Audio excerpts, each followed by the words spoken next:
الحمد لله الذي خلق فسوى والذي قدر فهدى والذي أخرج المرعى فجعله غثاء أحوى. الحمد لله الذي خلق الخلائق بإرادته ودحى الأرض بمشيته واستوى على العرش بقوته. اللهم لا نحصي ثناء عليك أنت كما أثنيت على نفسك، وأشهد أن لا إله إلا الله وحده لا شريك له، وأشهد أن سيدنا ومولانا محمدا عبده ورسوله. أما بعد، فأعوذ بالله من الشيطان الرجيم. بسم الله الرحمن الرحيم. أفرأيتم ما تحرثون أأنتم تزرعونه أم نحن الزارعون لو نشاء لجعلناه حطاما فظلتم تفكهون إنا لمغرمون بل نحن محرومون. وقال تعالى: والشمس وضحاها والقمر إذا تلاها والنهار إذا جلاها والليل إذا يغشاها والسماء وما بناها والأرض وما طحاها ونفس وما سواها فألهمها فجورها وتقواها قد أفلح من زكاها وقد خاب من دساها.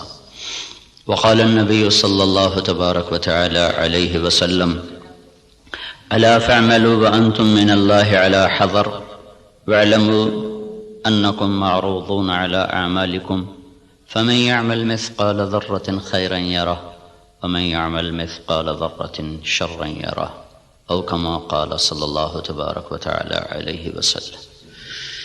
آپ حضرات کے ہاں یہ دستور ہے، جس کو بلایا جاتا ہے اس کے لیے خطبہ استقبالیہ ہوتا ہے. وہ عام طور پہ ایک میٹھا زہر ہے جو اس بیچارے کو پلا دیا جاتا ہے. اس کی حیثیت سے بڑھ کر اس کا تعارف کرایا جاتا ہے، اس کی حیثیت سے بڑھ کر اس کی تعریف کی جاتی.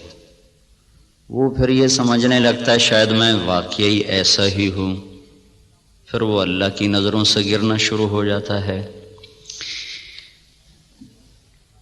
اس لیے میں یہ ایک بات تو آپ سب حضرات کی خدمت میں عرض کروں گا. آج تو اللہ کو کوئی نہیں جانتا، میں کون ہوں جسے ہر کوئی جانتا ہے؟ کہ مولانا طارق جمیل تعارف کے محتاج نہیں. میں تو ایک گندے نطفے سے بنا ہوا انسان، کل کو مٹی آج بھی مٹی، مٹ جانے والی شے. آج کی دنیا تو ایسی غفلت کی دنیا ہے کہ اللہ کوئی نہیں پہچانتا. اس وقت تو اللہ بھی محتاج تعارف ہو چکے ہیں. محتاج کا لفظ میرے آپ کے لیے نہ کہ اللہ کی ذات، کہ اللہ تو ہر چیز سے پاک ذات ہے، لیکن جو اس کو مانتے ہیں آج وہ بھی اللہ کو نہیں جانتے کہ اللہ کون ہے. تو میں اور آپ تو بڑے چھوٹے انسان ہیں، ہماری کوئی حیثیت نہیں ہے. تعارف ضرور کروایا جائے پر بڑے نپے تلے الفاظ کے ساتھ، جس سے اگلے کا مزاج خراب نہ ہو، بلکہ وہ بھی اپنی حیثیت میں رہے، اپنے دائرے میں رہے. ہمارے استاد صاحب رحمۃ اللہ علیہ جن سے بخاری پڑھی، وہ فرمایا کرتے تھے علم کی دو قسمیں ہیں. ایک وہ جو کسی کے ذریعے سے حاصل ہو، اس کو کہتے ہیں حصولی، حاصل ہوا. ایک وہ جو میں خود جانتا ہوں، اسے کہتے ہیں وجودی. وزن میں وجودی علم کی طاقت حصولی علم سے زیادہ ہوتی ہے. ایک چیز میں خود دیکھ رہا ہوں، ایک بتا رہا ہے، دونوں میں فرق ہے. شنیدہ کیبون مانند دیدہ، یہ ایک فارسی کی مثال ہے. اسی کو عربی میں لیس الخبر کالمعاینہ، دیکھا سنا برابر نہیں ہے. تو علم وجودی کی طاقت حصولی سے زیادہ ہوتی ہے، سوائے ایک جگہ کے. جب آدمی کی تعریف ہوتی ہے ان چیزوں کے ساتھ جو اس میں نہیں ہیں، تو وہ وہاں بیچارہ دھوکہ کھا جاتا ہے. وہ سمجھتا ہے یہ جو کہہ رہے ہیں نا ٹھیک ہی کہہ رہے ہیں، حالانکہ وہ اچھی طرح جانتا ہے کہ میں ایسا نہیں ہوں جیسا یہ کہہ رہا ہے. لیکن تھوڑی دیر کے لیے اس پر بھی ایک نشہ طاری ہو جاتا ہے، واقعی ایسا ہی ہوں. تو اس لیے میں نے یہ عرض کیا کہ آپ لوگوں کی تو مجبوری، آپ کے پاس افسران آتے ہیں، ان کی تعریف نہ کرو تو پھر وہ آپ کو کوئی ڈونیشن نہیں دیں گے، ان کو آپ بڑھا چڑھا کے ارسطو نہ بناؤ، جعلی نوس نہ بناؤ۔ وہ پچھلے دنوں نا جب وہ حکومت نے تعلیم میٹرک تک مفت کا اعلان کیا تو میں سیالکوٹ میں ہماری جماعت گئی تھی، تو وہاں چاکنگ ہوئی تھی دیواروں پر، وقت کا سر سید پرویز الہی۔ میں نے کہا بھائی اس سے بڑی بےزتی سر سید کی اور نہیں ہو سکتی۔ جس آدمی نے تن من دھن قربان کر دیا امت کو کسی رخ پر لانے کے لیے اور اس گرداب سے نکالنے کے لیے کہ یا کچھ دنیا کو بھی سمجھنے والے بنے۔ ایک نواب صاحب کے پاس گئے چندہ مانگنے، وہ تھے مخالف ان کے، تو انہوں نے تمسخر اور ٹھٹھے کے طور پر اپنے پرانے جوتے ان کو ڈبے میں پیک کر کے دے دیے کہ آئیے آپ کی اسکول کے لیے چندہ ہے۔ وہ لے گئے علی گڑھ، کھول کے دیکھا تو پرانے جوتے، تو انہوں نے اس کو بازار میں فروخت کیا، وہ کوئی 4 آنے 8 آنے کے بکے، وہ جمع کر کے رسید کاٹ کر لیٹر میں ڈال کے بھیج دی کہ آپ نے جو ہمیں چندہ دیا تھا وہ ہم نے بازار میں بیچا، اس کے اتنے پیسے ہم نے وصول پائے، اس کی رسید آپ کی خدمت میں پیش کر رہا۔ جو آدمی ایسے ذلیل ہو کے کسی کنارے پہنچاؤ، وقت کا سر سید پرویز الہی، میں کہا اس سے بڑی بےزتی آج تک سر سید کی نہیں ہو سکتی۔ تو خیر یہ ہمارے موضوع کی بات نہیں تھی، لیکن مجھے اپنی جان بھی تو بچانی ہے نا۔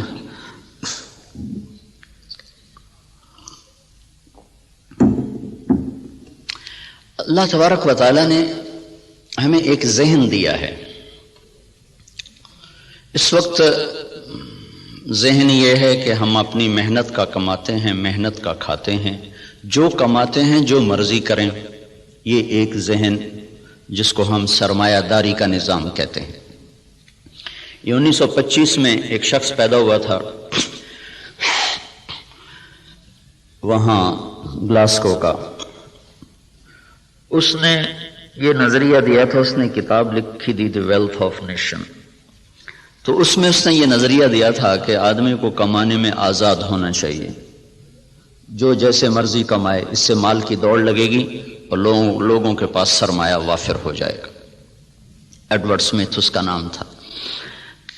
اس کے مقابلے میں ایک نظریہ تھا جو کارل مارکس نے دیا کہ سب کچھ نیشن کا ہے، حکومت کا ہے، کسی کا کوئی حق کوئی نہیں، حکومت اس کو صحیح طور پر تقسیم کرے گی۔ یہ 2 غلط نظریے دنیا میں چلے، ایک ختم ہو گیا، ایک قریب المرگ ہے، ختم ہونے پر ہے۔ اسلام اس کے بیچ میں لاتا ہے، وَكَانَ بَيْنَ ذَلِكَ قَوَامًا، وہ درمیان میں لاتا ہے، وہ ملکیت اللہ کی ثابت کرتا ہے، نہ میری نہ حکومت کی، الملک للہ۔ ہمارے نبی جب صبح اٹھتے تھے نا تو آپ ایک دعا مانگا کر، صبح اٹھتے ہی اصبحنا وَأَصْبَحَ الْمُلْكُ لِلَّهِ وَالْكِبْرِيَاءُ وَالْعَظَمَةُ لِلَّهِ وَالْخَلْقُ وَالْأَمْرُ وَاللَّيْلُ وَالنَّهَارُ وَمَا سَكَنَ فِيهِمَا لِلَّهِ وَحْدَهُ اللهم اجعل أول هذا النهار صلاحا وأوسطه فلاحا وآخره نجاحا أسألك خير الدنيا والآخرة يا أرحم الراحمين۔ ہمارے نبی نے جو ہمیں دعائیں سکھائی ہیں وہ بھی معجزات نبوت میں سے ہیں کہ اتنے خوبصورت اسلوب میں اللہ سے بات کرنا اور مختصر کلمات میں سب کچھ مانگ لینا، یہ صرف نبی سکھا سکتا ہے اور کوئی نہیں سکھا سکتا۔ تو صبح اٹھتے ہی کیا اعتراف عبودیت ہے، عبدیت ہے، اصبحنا واصبح الملک للہ، میرے رب ساری کائنات جس پر دن چڑھ رہا ہے وہ تیری ہی ہے، ساری عظمتیں جلال و کبریا وہ تیرے لیے ہے، ساری مخلوق سارا کچھ وہ تیرا ہی ہے، زمین آسمان جو اس کے درمیان ہے وہ سب کچھ تیرا ہے۔ جب سب کچھ تیرا ہے میں تیرا محتاج بن کر تجھ سے سوال کرتا ہوں، یا اللہ اس دن کا اول وہ فلاح بنا دے اور اس کے درمیان کو صلاح بنا دے، اس کے آخر کو نجات بنا دے۔ یہ تصور ہمیں اللہ کی طرف سے ملا ہے کہ جو کچھ میرے پاس ہے وہ بطور استحقاق نہیں، بطور امتحان ہے۔ یہ دو لفظوں میں راستے جدا ہو جاتے ہیں۔ میرے پاس جو کچھ ہے بطور استحقاق نہیں، بطور امتحان ہے۔ جو کچھ ملا، جس کو ملا، دینے والا کوئی اور ہے اور دیا جا رہا ہے اس کے امتحان کے لیے، اور ان قریب یہ اس سے واپس لے لیا جائے گا اور پھر اس کو ایک بہت بڑی عدالت میں پیش کیا جائے گا، پھر وہاں اس کے اچھے اور برے اعمال کو تولا جائے گا، پھر اس پر یا ہمیشہ کے لیے جنت کا فیصلہ ہوگا یا ہمیشہ کے عذاب اور جہنم کا فیصلہ ہوگا۔ ہمیں یہ بنیاد دی گئی ہے، ہم اس پر اپنی زندگی کی عمارت کو تعمیر کرتے ہیں۔ وہ بادشاہ وقت بھی ہے تو اگر وہ دین کو سمجھتا ہے تو وہ کبھی یہ دعویٰ نہیں کرے گا کہ ملک میرا ہے۔ یہ دعویٰ فرعونی ذہن کے لوگ کرتے ہیں، الیس لی ملک مصر وہذہ الانہار تجری من تحتی افلا تبصرون، مصر میرا ہے، نہریں میری ہیں، میں جو چاہے مرضی کروں۔ اس کے بدلے میں جس کو اللہ تعالیٰ ایمان کی دولت دیتا ہے وہ کہتا ہے ملک اللہ کا ہے، میں تو امانت دار ہوں، حکومت اللہ کی ہے، میں تو امانت دار ہوں، میں تو اس میں خیانت نہیں کر سکتا۔ عمر بن عبدالعزیز کے بچوں نے ماں سے کہا کپڑے چاہیے، عید آ رہی، انہوں نے خاوند سے کہا، اور عمر بن عبدالعزیز 3 بر اعظم پر حکمران ہیں، اور بیت المال ایسا بھرا کہ نہ بعد میں کبھی بھرا نہ پہلے کبھی بھرا۔ تو انہوں نے، بیوی نے عرض کیا کہ بچے کپڑے مانگ رہے ہیں، تو انہوں نے فرمایا میرے پاس تو پیسے کوئی نہیں۔ اس سے پہلے خلفاء نے خزانے کو استعمال کیا جیسے چاہا، انہوں نے اپنا سمجھ لیا تھا، دھوکہ کھا گئے۔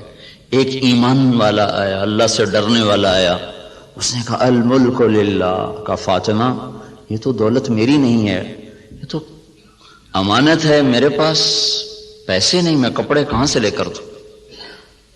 بیوی نے کہا اگلے مہینے کی تنخواہ ایڈوانس لو، میں اس سے کپڑے سی لوں گی، روٹی کا خرچہ میں گھر بیٹھے مزدوری کر کے نکال لوں گی۔ چلنے گئے، ہاں یہ میں کر سکتا ہوں۔ تو انہوں نے اپنے خزانچی کو بلا کے فرمایا کہ ہمیں اگلے مہینے کا خرچہ، اگلے مہینے کی تنخواہ ہمیں ایڈوانس دے دی جائے۔ تو خزانچی نے کہا اب مجھے اگلا مہینہ زندہ رہنے کی ضمانت دے دے، میں آپ کو تنخواہ دے دیتا ہوں۔ تو وہ چپ کر کے واپس آ گئے اور اپنی بیوی سے کہا فاطمہ، یہ فاطمہ عبد الملک کی بیٹی ہے، یہ عورت دنیاوی نسبت کے لحاظ سے اس جیسی معزز خاتون دنیا میں آج تک نہیں آئی، آئندہ کوئی آئے جائے تو پتہ نہیں، آج تک دنیاوی نسبت کے لحاظ سے اس خاتون جیسی کوئی عورت نہیں پیدا ہوئی۔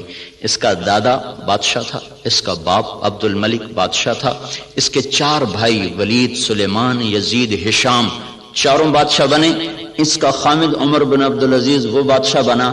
یہ عورت 7 نسبتوں سے شہزادی تھی، دادے سے لے کر باپ، 4 بھائی، خامد، ایسی نسبت کی عورت آج تک نہیں پیدا ہوئی۔ اسے فرمایا فاطمہ بچوں سے کہہ دو کہ تمہارا باپ کپڑے لے کے نہیں دے سکتا، الملک للہ، ملک اللہ کا ہے۔ جب عید ملنے کے لیے خاندان کے لوگ آئے، بنو امیہ بڑے زوردار لوگ گزرے، تو جب لوگ آئے تو خاندان کے لوگ آئے تو بچے بھی ملنے کے لیے آئے، تو ان کے وہی خستہ حال کپڑے تھے۔ تو عمر کہنے لگے بیٹو تمہیں آج صدمہ تو ہوگا کہ تمہارے باپ نے تمہیں کپڑے لے کر نہیں دیے، اور آج تم اوروں کے سامنے کھڑے ہونے میں کچھ سبکی محسوس کر رہے ہو۔ تو ان کے بیٹے نے کہا عبد الملک نے کہ نہیں ابا جان، آج ہم عزت محسوس کر رہے ہیں کہ ہمارے باپ نے خیانت نہیں کی، ہم آج عزت محسوس کر رہے ہیں، ہمارے باپ نے خیانت نہیں کی۔ تو یہ نظریہ اسلام ہے کہ ملک اللہ کا ہے، جو کچھ دیتا ہے اللہ دیتا ہے، اور وہ بطور امتحان دیتا ہے، اور ہم اس میں امین ہیں، ہم اس میں امین ہیں، اور اس کو ہم ایسے استعمال کریں گے جیسے اللہ چاہتا ہے۔ ہم اسے ایسے استعمال نہیں کر سکتے جس سے میرا اللہ ناراض ہو یا اللہ کا رسول ناراض ہو، اور اس کے سامنے مجھے شرمندگی اٹھانی پڑے۔ اسی کو اس آیت میں بیان کیا گیا، افرأیتم ما تحرثون، یہ جو تم ریسرچ کر رہے ہو، اانتم تزرعونہ ام نحن الزارعون، یہ تمہارا اللہ تمہیں راہیں سجاتا ہے کہ تم اپنی طاقت سے کرتے ہو؟ یہ وہی نظریہ کہ جو کچھ ہے اللہ کا، بھائی ہماری کوشش ہے اس کو برابر کرنے والا، اس کو پھل دینے والا وہ اللہ ہے۔ اانتم تزرعونہ، بولو تم ہو یہ زراعت کرنے والے، ام نحن الزارعون، یا ہم ہیں زراعت کرنے والے۔ ان اللہ فالق الحب والنوا، کسی سائنسدان میں یہ طاقت ہے کہ زمین میں پڑے ہوئے دانے کو پھاڑ کے دکھا دے؟ کسی میں یہ طاقت ہے کہ وہ جڑوں کو اپنے حکم کے ساتھ چلانا شروع کرے اور تنے کو اپنی طاقت سے اٹھانا شروع کرے؟ کسی میں یہ طاقت ہے کہ وہ زمین کی رگوں سے غذا کو سمیٹ کر درخت کو پہنچائے اور پھر اس کے اندر رنگ بھرے، اس کے اندر ذائقے بھرے، اس کے اندر مٹھاس بھرے اور اس کے اندر تاثیرات کو بھرے، اس کے اوپر چھلکے کو لائے، کسی کو کاشوں میں بھر دے، کسی کو دانوں میں بھر دے، کسی کو میں گٹھلی بنا دے، کسی کو بن گٹھلی کے بنا دے، کسی میں مٹھاس ڈال دے، کسی میں کھٹاس ڈال دے؟ تو آسمان والا دعویٰ کر رہا ہے لو نشاء لجعلناہ حطاما، میں چاہوں تو تمہاری کھڑی کھیتیوں میں سے پھل کھینچ دوں اور کھڑی کو بھوسا بنا دوں، فظلتم تفکہون، بیٹھے باتیں کرتے رہ جاؤ۔ انا لمغرمون، ارے قرضے چڑھ گئے بھائی، بل نحن محرومون، بلکہ سب کچھ چھپ گیا، مول ہی گیا۔ تو یہ ہمیں نظریہ قرآن دیتا ہے کہ ہم جو کچھ کرتے ہیں وہ اللہ کی امانت ہے، تائید ربانی شامل حال ہے، اللہ کا ہم ساتھ ہے، تب یہ قدم ہمارے اٹھتے ہیں۔ اس نظریے والے کی تحقیق اور ریسرچ پر بھی وہی کچھ ہوتا ہے جو ایک کافر کی ریسرچ پر ہوتا ہے۔ تو فرق کیا ہے اس نظریے کے ساتھ ایوب ریسرچ آنا اور اللہ کے انکار کے ساتھ کسی لیبارٹری میں جانا؟ نتیجہ تو دونوں کو اللہ دے دیتا ہے، اس کو بھی دے دیتا ہے، اس کو بھی دے دیتا ہے۔ تو لیکن اس کا فرق کیا ہے؟ اس کا فرق پڑتا ہے عملی زندگی میں کہ جو آدمی اپنا سب کچھ کر کے چلتا ہے پھر وہ آزاد ہو کے چلتا ہے، وہ اپنی ترتیب زندگی میں نہ اللہ کو پہچانتا ہے نہ اس کے رسول کو پہچانتا ہے، اور جو اسے اللہ کی امانت سمجھ کے چلتا ہے اس کی ترجیحات تبدیل ہو جاتی، وہ اللہ اس کے رسول کو سامنے رکھ کر چلتا ہے اور وہ آخرت میں جواب دہ ہونے کے احساس سے چلتا ہے۔ یہ دو سوچ ترجیحات کو تبدیل کر دیتی ہے، ان کی سوچ اور طرف چلی جاتی ہے، وہ حرص و ہوس کے بندے بن جاتے ہیں، اللہ اس کے رسول سے غافل ہو جاتے ہیں۔ یہ قدم قدم پہ لرز لرز کے چلتا ہے، کانپ کانپ چلتا ہے۔ یہ عملی زندگی میں پھر یہ نظریہ طاقتور بن کے انسانیت کو صحیح رخ پر لاتا ہے، جو آپ کے ڈاکٹر صاحب نے فرمایا کہ ہم ذلت و پستی کا شکار ہیں۔ وجہ دین سے دوری ہے، دین سے دوری کی وجہ نظریات کمزور ہو چکے ہیں، تصورات کی دنیا میں اللہ نہیں بس رہا، اللہ کا رسول نہیں بس رہا، جنت اور جہنم کا تصور موجود نہیں ہے، اس لیے قدم بہک گئے، راستوں سے بھٹک گئے، ترتیب ساری الٹی ہو کے رہ گئی۔ تو اللہ تعالیٰ ہمیں یہ ذہن دیتا ہے تم اگاتے ہو کہ اللہ اگاتا ہے۔ جہاں آپ کی ساری زراعت فیل ہو جائے، انس رضی اللہ تعالیٰ عنہ کو ان کی ماں لے کر آئیں، یا رسول اللہ آپ کا بچہ ہے، آپ کی خدمت کرے گا، اس کے لیے دعا کر دو۔ تو آپ نے فرمایا اللہم بارک لہ فی عمرہ ومالہ، اللہ اس کے مال میں عمر میں برکت دے دے۔ تو انس رضی اللہ تعالیٰ عنہ فرمایا کرتے تھے کہ اللہ تعالیٰ نے مجھے اتنی زندگی دے دی کہ اب میں زندگی سے تنگ آ گیا ہوں۔ اللہ کے نبی نے لمبی عمر کی دعا دی، اور ساری دنیا میں کھجور کا پھل سال میں ایک دفعہ پھلتا ہے، کھجور کا درخت، لیکن انس رضی اللہ تعالیٰ عنہ کا باغ سال میں 2 دفعہ پھل دیتا تھا۔ وہ گرمی میں بھی پھل لیتا تھا، سردیوں میں بھی پھل لیتا تھا، نہ ٹیکنالوجی تھی نہ سائنس نہ کچھ، صرف اللہ کے نبی کی دعا تھی کہ یا اللہ اس کے رزق میں برکت عطا فرما۔ تو ان کے پھل سال میں 2 دفعہ آتے تھے، وہ کھجور تو ویسے ہی بہت دیر کے بعد پھل لیتی ہے۔ سلمان فارسی آئے کہ یا رسول اللہ آزادی تو ملی پر نہ ملنے کے برابر۔ کہ کیوں؟ کہ وہ یہودی نے کہا ہے 100 پودے کھجور کے لگاؤ، جب وہ پھلدار ہو جائیں پھر تمہیں آزاد کروں گا۔ اب کھجور جلدی پھل لینے میں آ جاتی ہے۔ وہ تو وہی دور تھا جو پرانے زمانے کی کھجوریں تھی جو چڑھ کوئی 10 سال کے بعد پھل دینا شروع کرتی تھی۔ تو میری آزادی تو پھر نہ ہونے کے برابر۔ اچھا چلو مجھے لے چلو۔ 3-4 سال پہلے وہ جگہ میں دیکھنے گیا تھا جہاں وہ باغ تھا، انہوں نے باڑ لگائی ہوئی ہے اس کے چاروں طرف، باغ تو نہیں ہے، وہ خالی جگہ ہے وہاں موجود۔ تو آپ نے کھجور اٹھاتے اور لگا دیتے، کھجور اٹھاتے لگا دیتے۔ سال کے اندر اندر ساری کھجوریں بڑھ کے پھل دینے لگے، صرف 1 سال میں۔ ایک کھجور اٹک گئی، کہا یا رسول اللہ ایک کھجور نہیں اٹکی۔ کہا کیا ہوا؟ تو حضرت عمر بولے یا رسول اللہ وہ میں نے لگائی تھی۔ کہ تیرا بھلا ہو جائے، تو نے کیوں لگائی تھی؟ پھر آپ تشریف لے گئے، پھر آپ نے اپنے ہاتھ سے لگایا، سال کے اندر وہ پھلدار ہو گئی۔ اب یہاں ساری سائنس بھی فیل ہے، ٹیکنالوجی بھی فیل ہے۔ اَأَنْتُمْ تَزْرَعُونَهُ أَمْ نَحْنُ الزَّارِعُونَ، تم اگاتے ہو کہ تمہارا اللہ اگاتا ہے، تم زراعت کرتے ہو کہ تمہارا اللہ کرتا ہے۔ زراعت کو پانی کے ساتھ جوڑا ہے تو اللہ تعالیٰ فرمایا أَفَرَأَيْتُمُ الْمَاءَ الَّذِي تَشْرَبُونَ أَأَنْتُمْ أَنزَلْتُمُوهُ مِنَ الْمُزْنِ أَمْ نَحْنُ الْمُنزِلُونَ، یہ پانی تم بارش کا برساتے ہو کہ تمہارا اللہ برساتا ہے۔ بارش نہ ہو تو آپ مجھ سے زیادہ جانتے ہیں کہ زمین کا پانی، دریاؤں کا پانی وہ تاثیر نہیں رکھتا جو اللہ نے بارش کے پانی میں تاثیر رکھی۔ زندگیوں کو زندگی مل جاتی ہے۔ وَتَرَى الْأَرْضَ حَامِدًا وَتَرَى الْأَرْضَ خَاشِعًا، 2 لفظ قرآن استعمال کرتا ہے۔ زمین کو دیکھو وہ ایسے پھٹی پڑی ہوتی ہے، حامدہ، اس کا ظاہر ختم ہو چکا ہوتا ہے۔ وَتَرَى الْأَرْضَ خَاشِعًا، اندر باہر سے زمین برباد ہوتی ہے۔ تو پھر ایک دم اللہ تعالیٰ آسمان سے پانی برساتا ہے۔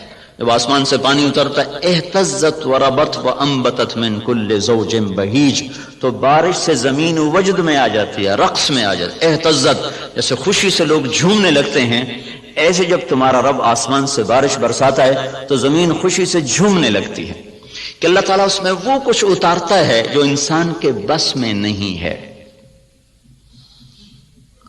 تو زراعت کے نیچے پانی کو اللہ تعالیٰ لے کر آئیں کہ یہ تم نے اتارا کہ تمہارے رب نے اتارا۔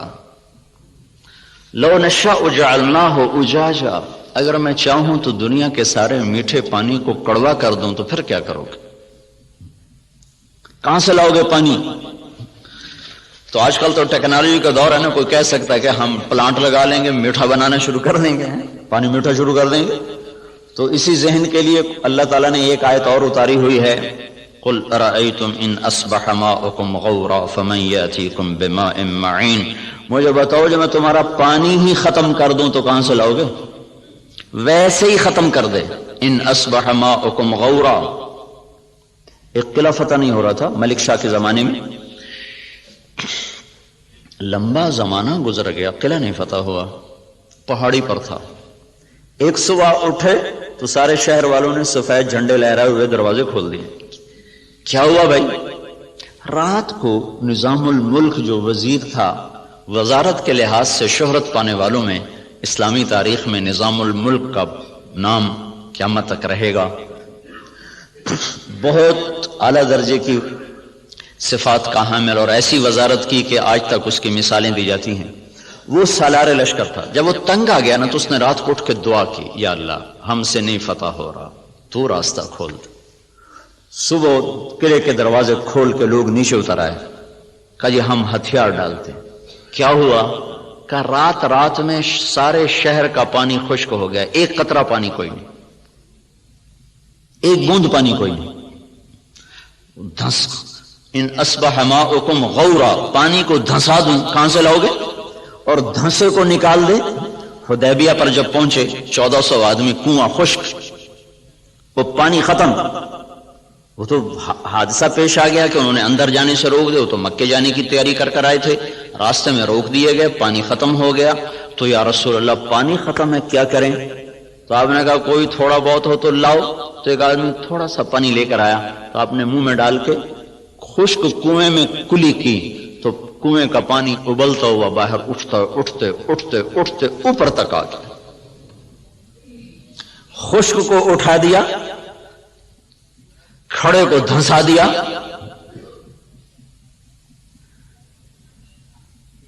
ایک شخص جا رہے، ابو الحسن نام مجھے پوری طرح یاد نہیں، راستے میں تھے جنگل میں، پیاس لگی، پانی کی تلاش میں کنویں پر پہنچے، دیکھا تو پانی نیچے، تو انہوں نے اپنے موزے کو اتارا، جوتے کو اتارا، وہ لمبا جوتا ہوتا تھا، اس کو پگڑی سے باندھ کر نیچے لٹکایا تو پانی نیچے تھا، وہاں تک جوتا نہیں جا سکا. تب پریشان ہو کے بیٹھ گئے، اب کیا کروں، پیاس سے جان جا رہی. اتنے میں کہ ہرن دوڑتا ہوا آیا، اس نے آ کر تیزی کے ساتھ پہلے یوں نیچے نظر دوڑائی تو پانی بہت نیچے، پھر سیدھا ایسے آسمان کو دیکھا، ایسے یوں دیکھنا تھا کہ پانی فوارہ مارتا ہوا منڈیر کے ساتھ آ کے لگ گیا. تو اس نے پیا، انہوں نے بھی پیا. تو ان کو دل میں خیال آیا یہ کیا چکر ہے، یہ جانور اس کے لیے اتنا اکرام اور میں انسان اور ایمان والا، میرے لیے تو یہ ہوا نہیں، جانور کے لیے یہ ہو گیا. تو ایک آواز سنی تو رسی اور ڈول کے سہارے ڈھونڈتا رہا. اس نے سیدھا اپنے رب کو پکارا. اللہ پکارنے والوں کی ایسے ہی سنتا ہے.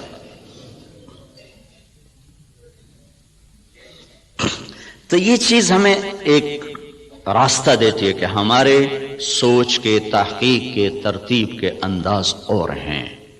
اللہ تعالیٰ جن چیزوں کو ہمارے اوپر لازم کرے گا انہیں ہمیں کرنا ہوگا. نماز اذان کے بعد بھی ڈاکٹر صاحب دفتر میں بیٹھے ہوں، ریسرچ کر رہے ہوں، تو یہ ساری ریسرچ زہر حلاحل ہے. اب اس کا انسانی خدمت سے تعلق ختم ہو چکا ہے. اللہ کی ندا کے بعد بھی تحقیق چل رہی ہو، اللہ کی صدا کے بعد بھی دفتر چل رہا ہو، تو یہ ساری برکتیں اپنے ساتھ لے کے چلا جائے گا.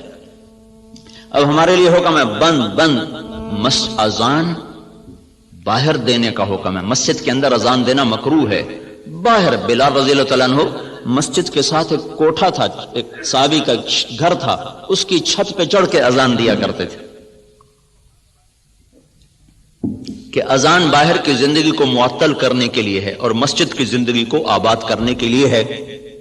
حی علی الصلاۃ کے بعد اب نہ کوئی دکاندار، نہ کوئی تاجر، نہ زمیندار، نہ کوئی مرد، نہ کوئی عورت، جو جہاں پر ہے اسے حکم ہے کہ ہاتھ اٹھا لے اور چلے اس رب کی طرف جو کہہ رہا ہے حی علی الصلاۃ، آؤ نماز کی طرف. یہاں کیا ملے گا؟ یہاں تو ہم بہت کچھ کام کر رہے ہیں، لوگوں کی خدمت کر رہے ہیں، ریسرچ کر رہے ہیں، یہاں کیا ملے گا؟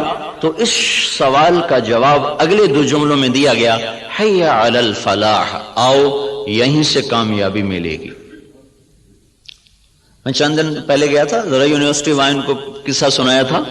ابن سینا رحمت اللہ علیہ، وہ طب کی دنیا میں یعنی نبی کہلاتے ہیں کہ ان پر طب کا الہام ہوتا تھا. اس شخص کا بنایا ہوا نظام طب اور اس کے قوانین آج بھی معتبر اور مستند سمجھے جاتے ہیں. 600-700 برس پہلے وہ شخص گزرا ہے جب اتنے آلات نہیں تھے، لیکن اس شخص میں ایک صفت تھی، جب کسی مسئلے میں اٹک جاتے تھے اور نہیں سمجھ میں آتا تھا تو چھوڑ کے نفل کی نیت باندھ کے کھڑے ہو جاتے اور سجدے میں سر رکھ کر کہتے اے رب میرے اوپر اس مسئلے کو واضح فرما دے. سجدے میں پڑھ نفل کی نیت باندھ کے سجدوں میں سر رکھ، اے میرے رب میں جاہل ہوں، میرے اوپر اس چیز کو منکشف فرما. پھر 1 دفعہ 2 دفعہ 3 دفعہ کرتے کرتے کرتے کرتے مانگتے مانگتے کا وہ چیزیں ان پر کھلتی تھیں. اور ایسا وہ لوگوں کو فن دے کر گئے ہیں کہ آج بھی ان کے فن کو تسلیم کیا جاتا ہے اتنی تحقیقات کے باوجود بھی. تو آپ بھائی بہت بڑے کام میں لگے ہوئے ہیں، بہت بڑی ضرورت پوری کرنے میں لگے ہوئے ہیں. زراعت فرض کفایہ ہے، تجارت جائز ہے، تجارت کرنا جائز اور زراعت کرنا فرض کفایہ. اگر لوگ تجارت چھوڑ دیں تو گناہگار نہیں ہوں گے، لیکن اگر سارا طبقہ زراعت چھوڑ دے تو گناہگار ہو جائیں گے. علامہ خزائی رحمت اللہ علیہ نے لکھا ہے کہ زراعت کے چھوڑ دینے سے لوگ گناہگار ہو جائیں. یہ فرض کفایہ، جیسے جنازہ سارے ہی چھوڑ دیں تو مجرم ہو جائیں گے. تو زراعت فرض کفایہ ہے. بہترین مال وہ پالتو گھوڑا ہے اور قطاروں میں لگے ہوئے درخت ہیں. قطاروں میں لگے ہوئے درخت سے مراد باغ ہے. سب سے بہترین رزق جو اللہ تعالیٰ کسی کو دیتا ہے وہ گھوڑا اور باغ ہے. اور آپ نے فرمایا جب اللہ تعالیٰ نے معیشت کو اتارا، معیشت کو جب آسمان سے اتارا تو برکت کو کھیتی اور بکریوں میں رکھ دیا. جب اللہ تعالیٰ نے معیشت کو آسمان سے اتارا تو برکت کو کھیتی اور بکریوں میں رکھ دیا. سعد بن معاذ رضی اللہ تعالیٰ عنہ تشریف لائے تو آپ نے دیکھا ان کے ہاتھوں پر وہ کسی چلانے کے نشان پڑے ہوئے تھے. تو آپ نے کہا سعد کیا ہے یہ؟ کہا جی یہ کسی کے نشان ہے، میں زمین کھودتا ہوں، گوڑی کرتا ہوں. گوڑی کرتے نا اس زمانے میں ہاتھوں سے کرنا، تو یا رسول اللہ وہ میں خود کرتا ہوں، اس کے کرنے کی وجہ سے یہ میرے نشان پڑ گئے ہیں، بچوں کی روٹی کماتا ہوں. تو آپ نے ان کا ہاتھ لے کر ایسے چوما اور کہا اس ہاتھ پر جہنم کی آگ حرام ہے.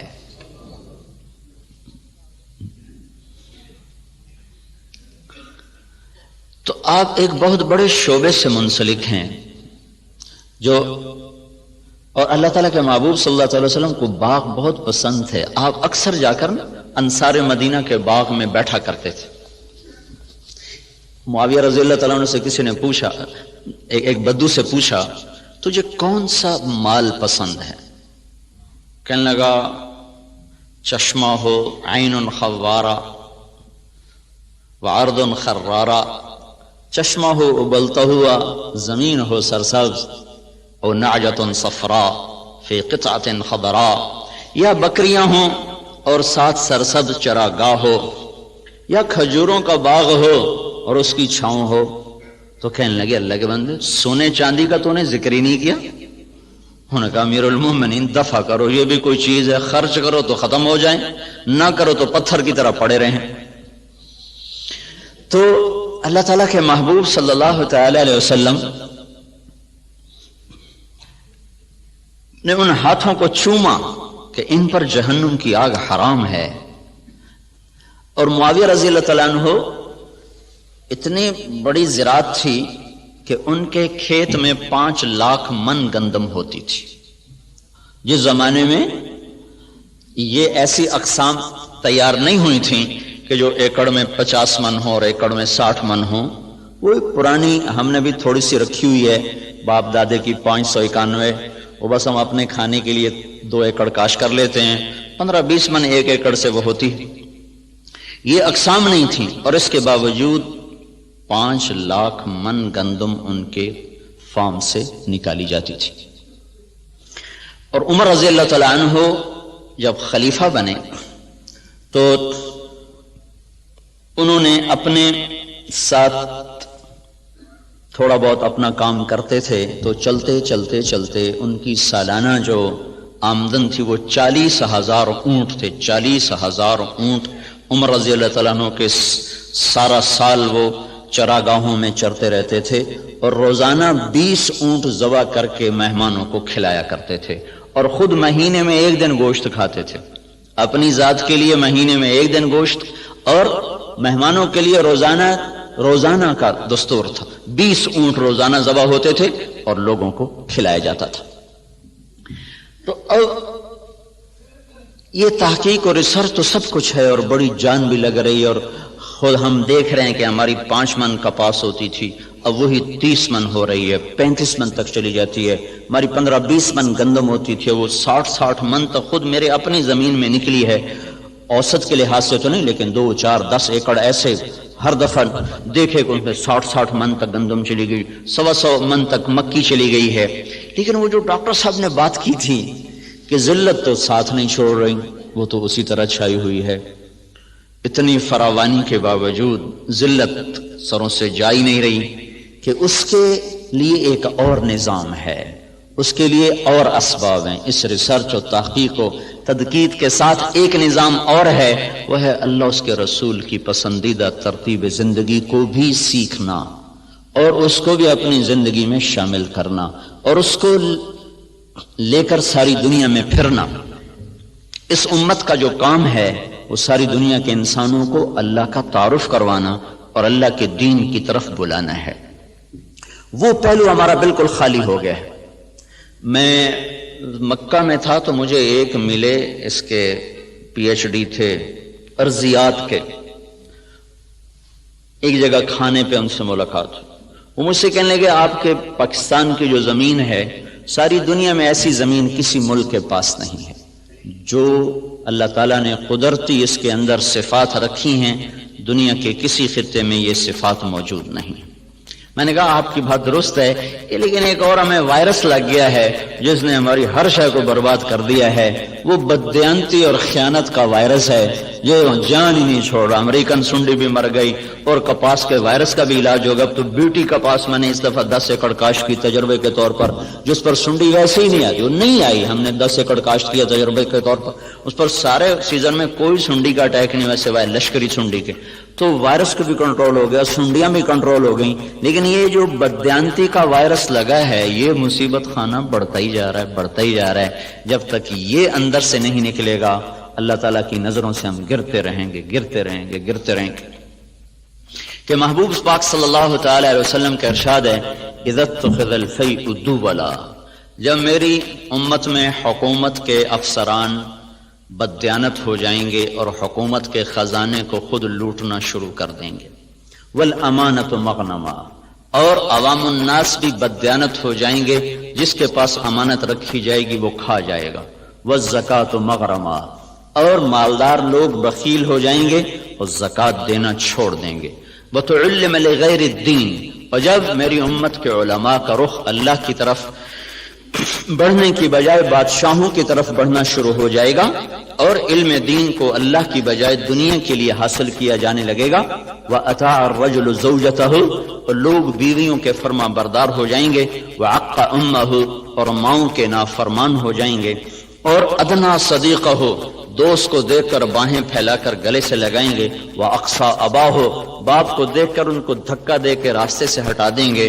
وَصَادَ الْقَبِيلَةَ فَاسِقُهُمْ، قبیلے کا سردار نافرمان ہوگا، وَأُكْرِمَ الرَّجُلُ مَخَافَةَ شَرِّهِ، ایک دوسرے کو اکرام کر کے بھی آپس میں بغض رکھا ہوا ہوگا، مسکرا کر بھی ملنا ہوگا، اندر میں نفرت بھی ہوگی، ایک دوسرے کے شر سے بچنے کی ہر ایک کی نیت ہوگی، وَكَانَ رَئِيسُ الْقَوْمِ أَرْذَلَهُمْ، بڑے بڑے کلیدی عہدوں پر نکمے لوگوں کو بٹھا دیا جائے گا، نااہل لوگوں کو بٹھا دیا جائے گا، وارتفعت الاصوات فی المساجد، مسجدوں میں لڑائیاں شروع ہو جائیں گی اور فرقہ واریت کی آگ بھڑک اٹھے گی، وظہرت القینات والمعازف، اور گانے والیاں معزز اور محترم ہو جائیں گی اور گانے والیاں عام ہو جائیں گی، اور موسیقی چاروں طرف پھیل جائے گی اور موسیقی کے آلات ہر طرف عام ہو جائیں گے، وشربت الخمور، اور شراب عام ہو جائے گی، ولبس الحریر، اور مالدار لوگ مرد ریشم استعمال کریں گے، ولان آخر هذه الامه اولها، اور اس امت کے آج کے لوگ پہلے لوگوں کو جاہل، ان پڑھ، اس قسم کے اس کے القابات سے نوازیں گے۔ جب میری امت میں یہ سب کچھ ہوگا، جب یہ سب کچھ ہوگا تو پھر کوئی دوا کارگر نہیں، کوئی طبیب کارگر نہیں، کوئی تدبیر سرے نہ پہنچے گی۔ پھر کیا ہوگا؟ فَلْيَرْتَقِبُوا عِنْدَ ذَلِكَ رِيحًا حَمْرَاءَ وَزَلْزَلَةً وَمَسْخًا وَقَذْفًا وَخَسْفًا وَآيَاتٍ مُتَتَابِعَاتٍ، پھر میری امت پر زلزلے آئیں گے، پھر میری امت پر ہوائیں پاگل بن کے ٹوٹ پڑیں گی، پھر ان کو زمین میں دھسا دیا جائے گا، پھر ان پر پتھروں کی بارش ہوگی، پھر ان پر اوپر نیچے عذاب کے کوڑے برسیں گے، اس طرح عذاب آئیں گے جیسے تسبیح ٹوٹ جائے اور اس کے دانے ٹپ ٹپ ٹپ گرتے ہیں، ایسے اوپر نیچے اللہ کی طرف سے تنبیہات کا ایک نظام چلے گا۔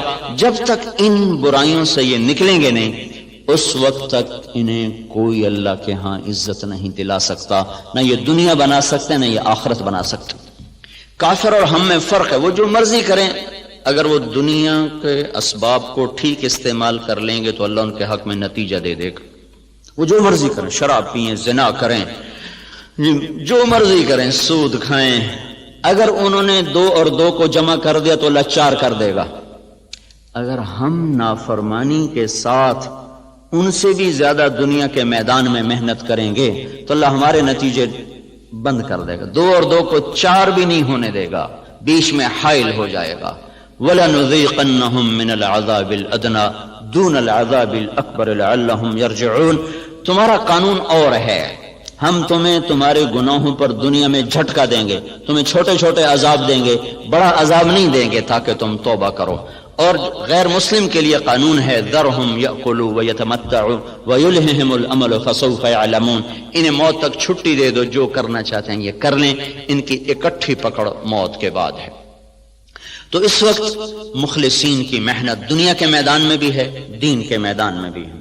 آپ کے ریسرچ کرنے والے مخلص ہو کر جان کھپا کر دن رات لگ رہے ہیں، اور دین کے میدان میں بھی مخلصین ہیں جو جان کھپا رہے ہیں، لیکن جو باہر کا مجمع ہے وہ باغی ہو چکا ہے، وہ اللہ کا نافرمان ہو چکا ہے۔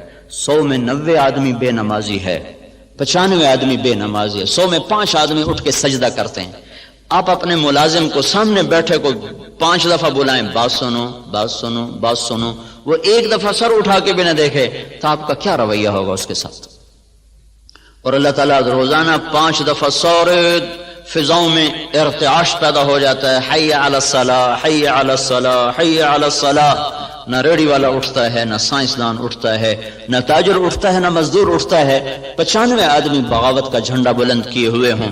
700 دفعہ جس حکم کو قرآن میں پھیرایا گیا ہو۔ ایمان کے بعد عبادات میں سب سے زیادہ جس چیز کا تذکرہ ہے وہ نماز ہے۔ 700 دفعہ اس کا تذکرہ قرآن میں ملتا ہے۔ ایک سجدے کا انکار شیطان نے کیا، ہمیشہ کے لیے مردود ہوا۔ تو 700 دفعہ جس حکم کو اتارا گیا اور پھر اسے توڑا جائے، اور نماز کو اللہ تعالیٰ نے عرش پر بلا کر بطور تحفہ کے عنایت فرمایا، اور اس کی عظمت اور اہمیت کو دل میں بٹھانے کے لیے 50 نمازیں دیں۔ دینی 5 ہی تھیں، 50 سے ابتدا کی، یہ بات بتانے کے لیے کہ بہت بڑا کام تمہیں دیا جا رہا ہے، اور تمہارا کام یہ ہے کہ بیٹھ کے اپنے رب کی بندگی کرو۔ پھر گھٹاتے ہوئے 5 کٹھی کی دیر، چلو بھائی 45 معاف 5، ایک دفعہ گئے 5 معاف ہوئے، پھر گئے 5 معاف ہوئے، پھر گئے کہاں سے؟ چھٹے آسمان سے واپس جاتے تھے سدرۃ المنتہا، چونکہ موسیٰ علیہ السلام چھٹے آسمان پر تھے۔ یہ اللہ ہی نے سارا نظام چلایا، موسیٰ علیہ السلام کو کھڑا کر دیا، ملاقات کروا دی، کیا ہوا کہ 50 نماز، بہت زیادہ ہیں، آپ واپس جائیں واپس جائیں، کون پڑھے گا؟ واپس گئے، اچھا چلو بھائی 5 معاف ہیں، پھر واپس آئے، کیا ہوا؟ 5 نہیں بہت زیادہ ہیں، واپس جائیں، پھر 5 اور 5 اور 5 اور، جب 5 رہ گئیں تو موسیٰ علیہ السلام نے پھر کہا یا رسول اللہ زیادہ ہیں، واپس جائیں، کوئی نہیں پڑھیں گے ایوب ریسرچ والے، واپس جائیں، 2-4 ہی پڑھیں گے، باقی سارے چائے پیتے رہیں گے، یا رسول اللہ واپس جائیں، کہا نہیں اب مجھے شرم آتی، اب نہیں جاتا ہوں۔ آپ کو ڈر یہ تھا کہ 5 معاف ہو رہی، کہیں یہ بھی نہ معاف ہو جائے اور میری امت محروم ہو جائے۔ تو موسیٰ علیہ السلام نے کہا چلیں ٹھیک ہے، میری امت پہ تو 2 فرض ہوئی تھی، انہوں نے وہ بھی نہیں پڑھی تھی، آپ کی امت 5 کیسے پڑھے گی؟ انہوں نے چونکہ تجربہ کیا تھا، وہ اپنے تجربے کی بنیاد پہ بول رہے تھے۔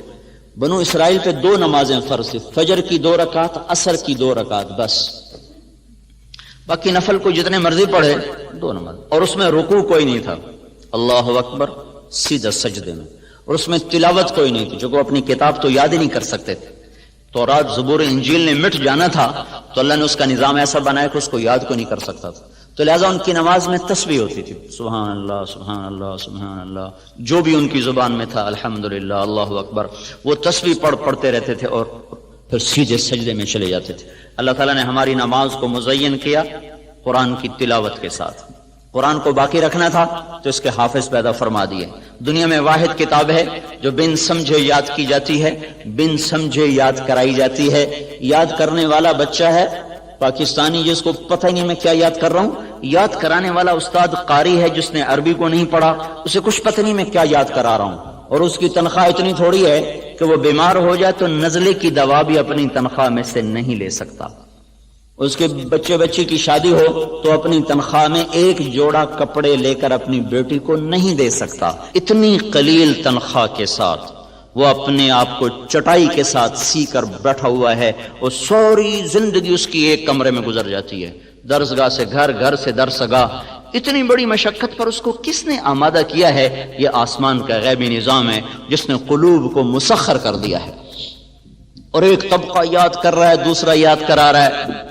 جب روس میں کمیونسٹ عروج پر تھے، برزنف کا دور تھا، تو 1982 میں گیا تھا انگلینڈ جماعت میں، تو وہاں 4 آدمی ملے، انہوں نے کہا کہ ہم گئے تھے رشیا گئے تھے جماعت میں، تو جیسے یہاں وہ کمرہ وہ دروازہ ہوتا ہے اس میں گزرو تو جو بھی کوئی چیز سٹیل کی ہوتی ہے تو وہ ٹاں ٹاں کرنے لگتا ہے، تو رشیا میں ماسکو ایئرپورٹ پر جو آلہ تھا وہ کاغذ پہ ٹاں ٹاں کرتا تھا کہ کسی قسم کا کوئی لٹریچر اندر نہیں جانا چاہیے، کہ ایک ملائیشین ساتھ تھا ہمارے، اس کو وہ آلہ لگائیں تو وہ آلہ بولے، تو اس کے کرتا دیکھا، شلوار دیکھی، کچھ بھی نہیں، انہوں نے اس کے کپڑے اتروا دیے، کچھ بھی نہیں، آخر جب وہ انہوں نے جرابیں اترائیں تو جراب کے اندر ایک کاغذ کہیں سے پھنسا ہوا تھا جس پر وہ آلہ ٹاں ٹاں ٹاں کر رہا تھا، اس قدر سختی۔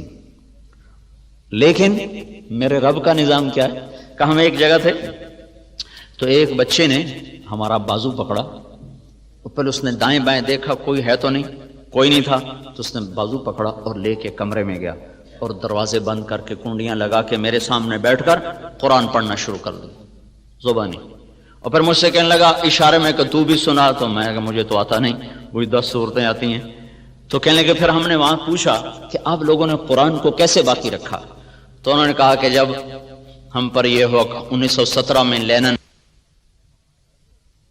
میں اسٹالن مرا ہے، 1917 سے 1953 تک 1 کروڑ انسان ذبح ہوا اور اس میں اکثر مسلمان تھے، تو کہنے لگے ہم تہ خانوں میں چلے گئے اور اپنے بچوں کو زبانی یاد کرایا، زبان سے زبان، سینے سے سینہ، سب کچھ مٹا دیا، مسجدیں بند کر دیں، مدرسے بند کر دیے، پر قرآن پھر بھی زندہ رہا۔ تو اللہ تعالیٰ نے ہمیں نماز عطا فرمائی جس میں قرآن کی تلاوت ہے، اب جتنی مرضی لمبی نماز ہو اگر قرآن سے ذرا بھی ذوق ہو تو طبیعت تنگ نہ پڑے گی۔ عبد الرحمن تیمی فرماتے ہیں میں حرم میں بیٹھا تھا مکے میں، عثمان رضی اللہ تعالیٰ عنہ تشریف لائے، امیر المومنین تھے اس وقت، حج کا موسم، وہ آئے، ان کے داڑھی سے وضو کا پانی ٹپک رہا تھا، ہاتھ میں جوتا تھا، ایک طرف جوتا رکھا اور میرے برابر نیت باندھ کے کھڑے ہو گئے، اللہ اکبر، کہنے لگے مجھے جستجو ہو گئی، دیکھو کیا پڑھیں، تو انہوں نے الف لام میم سے شروع کر دیا، پہلی رکعت الف لام میم، سورت بقرہ گئی، آل عمران گئی، نساء گئی، مائدہ گئی، چلتے چلتے میں نے کہا یہ کہاں جا کے رکوع کریں گے، والناس پہ جا کے رکوع کیا، ایک رکعت میں سارا ہی قرآن پڑھ دی، دوسری رکعت کے لیے بھی کچھ نہیں بچا کے رکھا، ایک رکعت میں سارا قرآن۔ جب تھوڑا سا جی لگ جائے تو پھر نماز ایک مرغوب ترین عمل بن جاتا ہے۔ جب نماز کا وقت ہوتا تو ہمارے نبی فرماتے بلال ارحنا بہا، ارے اذان دے مجھے راحت پہنچا، مجھے راحت پہنچا، جعلت قرۃ عینی فی الصلاۃ، میری آنکھوں کی ٹھنڈک ہے نماز۔ عربی زبان میں جب لذت اپنے انتہا پر پہنچے تو اسے قرۃ العین سے تعبیر کیا جاتا ہے، تو آپ نے فرمایا میری آنکھوں کی ٹھنڈک نماز ہے۔ اتنا لمبا سجدہ فرماتے تھے تہجد میں کہ عائشہ رضی اللہ تعالیٰ عنہ متعدد دفعہ سوچ میں پڑ جاتی کہیں انتقال تو نہیں ہو گیا، کہیں وصال تو نہیں ہو گیا۔ اتنا لمبا قیام فرماتے تھے کہ پنڈلیاں سوج کر پھٹ جاتی تھیں اور ان میں سے خون بہنا شروع ہو جاتا تھا۔ چلو ہم اتنے لمبے سجدے دیں پر اذان پر ایوب ریسرچ بند تو ہو جائے، کلرک سے لے کر پی ایچ ڈی تک سارے نماز کے لیے مسجد میں موجود ہوں کہ یا اللہ بس تیرے در پر آ گئے، حاضر ہیں۔ یہ نماز ایک بہت بڑا عمل ہے جو انسانیت کو صراط مستقیم پر لاتا ہے۔ جتنی نماز میں طاقت پیدا ہو جاتی ہے اتنا ہی اس کے زندگی درست ہونا شروع ہو جاتی ہے۔ بیمار بیج کا پودا بھی تو بیمار ہی نکلتا ہے، صحت مند بیج کا پودا بھی صحت مند ہوتا ہے۔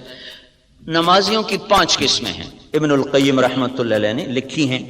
ایک نمازی وہ ہے جو پڑھتا بھی ہے چھوڑتا بھی ہے، 3 بھی پڑھ لیتا ہے، 5 بھی پڑھ لیتا ہے، 2 بھی پڑھ لیتا ہے، ساری چھوڑ دیتا ہے، ساری پڑھ لیتا ہے۔ نہ اس کو بے نمازی کہہ سکتے ہیں نہ اس کو پکا نمازی کہہ سکتے ہیں، اس کو جہنم میں پھینکا جائے گا، یہ متہاون ہے، متہاون۔ فویل للمصلین الذین هم عن صلاتهم ساہون، ویل ہے ان نمازیوں کے لیے، لفظ نمازی آیا ہے تو بے نمازی اس سے مراد نہیں ہے۔ کون سے نمازی؟ جو اپنی نماز سے غافل ہیں، پڑی نہ پڑی، آگے کر دی پیچھے کر دی، قضا کر دی، سفر میں ہیں جی کوئی نہیں گھر جاتے کٹھی پڑھ لیں گے۔ اس قسم کے جو نماز کے ساتھ اونچ نیچ ہوتی ہے، ان کے لیے ویل ہے۔ ویل کیا بلا ہے؟ ایک ترجمہ تو ہے بربادی، اور ایک ترجمہ ہے یہ ایک وادی ہے جس وادی کا ایک ایک بچھو خچر کے برابر بڑا ہے، اور جو ایک دفعہ ڈستا ہے تو 40 سال تک آدمی اس سے تڑپتا رہتا ہے۔ تو ایک تو وہ ہیں جو کبھی پڑھ لیتے ہیں کبھی چھوڑ دیتے ہیں، مرضی کے ہیں، تو ان کو بے نمازی والی پکڑ تو نہیں ہوگی، لیکن جائیں گے یہ بھی آگ میں۔ اس شخص کی نماز اس کی زندگی کو نہیں بدلے گی۔ دوسرا نمازی ہے جو 5 وقت کا اہتمام کرتا ہے، باقاعدگی سے نماز پڑھتا ہے، لیکن نماز کے اندر اور باہر برابر ہے، غافل ہو کر نماز پڑھتا ہے، نہ اس کو اندر کا پتہ نہ باہر کا پتہ۔ جس غفلت کے ساتھ وہ فائل پہ بیٹھا تھا، اسی غفلت کے ساتھ وہ صف میں کھڑا ہوتا ہے۔ جس بے دھیانی کے ساتھ وہ گھر سے نکلا تھا، اسی بے دھیانی کے ساتھ وہ نماز میں کھڑا ہوتا ہے، لیکن پڑھتا 5 وقت ہے۔ یہ معاقب ہے، معاقب۔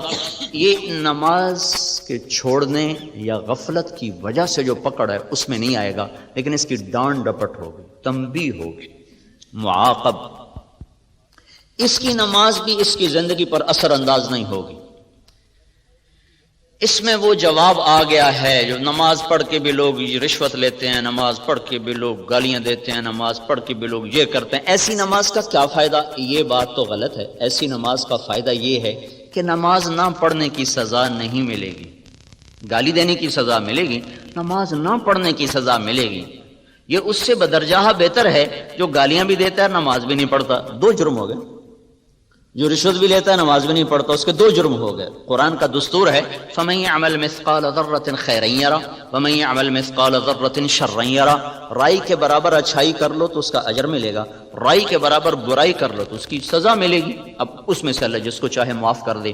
تو یہ ایک ہمارے ہاں بات چلی، کیا فائدہ جی ایسی نماز کا، کیا فائدہ ایسی نماز، ایسے حج کا کیا فائدہ، ایسے روزے کا کیا فائدہ، سارا دن ہیرا پھیری کرتے ہیں، ایسے روزے کا کیا فائدہ؟ اس روزے کا اتنا فائدہ ہے کہ نہ پڑھنے نہ رکھنے کی سزا نہیں ملے گی، یہ فائدہ ہے۔ یہ کوئی تھوڑا فائدہ نہیں، بہت عظیم فائدہ ہے، بہت بڑا فائدہ ہے۔ تو کسی گناہ کی وجہ سے کسی نیکی کو چھوڑنے کا حکم نہیں ہے، اور کسی نیکی کے غرور میں آ کر کسی گناہ کے کرنے کا حکم نہیں ہے۔ افراط و تفرید سے بچ کر چلنے کا نام اسلام ہے۔ کسی نمازی سے کوئی غلطی ہو جائے، تیری نماز کا کیا فائدہ؟ کوئی داڑھی والا غلطی کر لے تو داڑھی رکھ کے جھوٹ بولتا ہے، تو میں کہتا ہوں اچھا داڑھی منڈانے سے پھر جھوٹ بولنا حلال ہو جاتا ہے؟ اور ساڑھی تا جی خیر ہے تسی داڑھی رکھ کے جھوٹ بولی جاندے ہو، کیوں؟ تیرا کلمہ میرا کوئی وکھرا ہے؟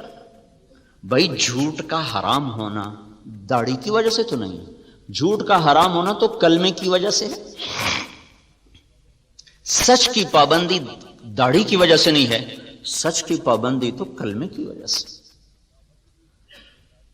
عدل و انصاف کا تقاضا کلمے کی وجہ سے ہے نا، کہ داڑھی کی وجہ سے۔ ان کا جی داڑھی رکھ کے گناہ کریں پھر بڑی بری بات ہے، تو میں نے کہا کلمہ پڑھ کے جو گناہ کرتے ہو وہ بری بات نہیں۔ شرم و حیا کے تقاضے کلمے کے ساتھ متعلق ہے، شرم و حیا کا جوڑ کلمے کے ساتھ، اور جتنے بھی حلال و حرام کے ترازو ہیں وہ کلمے کے ساتھ ہیں۔ اس کا حصہ ہے داڑھی، یعنی کہ داڑھی کی وجہ سے شریعت زیادہ سخت ہو گئی ہے، یا نماز کی وجہ سے میرے اوپر حکم زیادہ ہیں اور آپ کے اوپر کم ہیں، داڑھی رکھنے کی وجہ سے میرے اوپر سچ بولنا فرض عین ہو گیا اور نہ رکھنے کی وجہ سے میرے لیے حلال ہو گیا، یہ بات تو نہیں ہے۔ تو دوسرے درجے کا نمازی جو ہے تو پابند لیکن غافل ہو کر پڑھتا ہے۔ تیسرا درجہ نمازی وہ ہے جو نماز کا اہتمام بھی کرتا ہے اور کوشش بھی کرتا ہے کہ میں ٹھیک ٹھیک پڑھوں، اللہ کے دھیان سے پڑھوں، تو کبھی گھر کے سامنے کبھی اللہ کے سامنے، بس اس طرح وہ گھومتا رہتا ہے، ڈولتا رہتا ہے، کبھی ادھر کبھی ادھر کبھی ادھر کبھی ادھر، لیکن کوشش کرتا رہتا ہے۔ یہ معفو عنہ، یہ ہے جس سے اللہ درگزر فرمائے گا کہ ٹھیک ہے کوشش کی ہے، کوشش کی ہے۔ ابھی تک نماز پر جو قرآن کے وعدے ہیں، تنہا عن الفحشاء والمنکر ونحن نرزقک والعاقبۃ للتقوی وقد افلح المؤمنون الذین هم فی صلاتهم خاشعون، کامیاب ہو گئے نماز پڑھنے والے اور رزق ملے گا نماز پر، اور برائی سے نکل جاؤ گے نماز پر۔ ابھی وہ درجہ نہیں آیا، چوتھا درجہ آ گیا ہے، وہ جس پر نماز اپنی طاقت کے ساتھ ابھر کر آتی ہے۔ وائرس سے بچی ہوئی نماز ہے. وہ کیا ہے، جب آدمی کہتا ہے اللہ اکبر تو اس کے بعد وہ سب سے کٹ جاتا ہے اور صرف اللہ کی ذات کے سامنے وہ مگن ہو کے کھڑا ہو جاتا ہے. یہ ہے قرآن کا مخاطب نمازی. اور یہ وہ نماز ہے جو اس کو برائی سے بھی روکے گی، بے حیائی سے بھی روکے گی. یہ وہ نماز ہے جو اس کے ناممکن کو ممکن کر کے دکھا دے گی. اس نماز پر وہ نظام چل سکتا ہے جو ساری دنیا کے انسان نہیں چلا سکتے، کہ اللہ اکبر پھر اور کوئی یاد نہ رہے، پھر بس اللہ ہی ہو.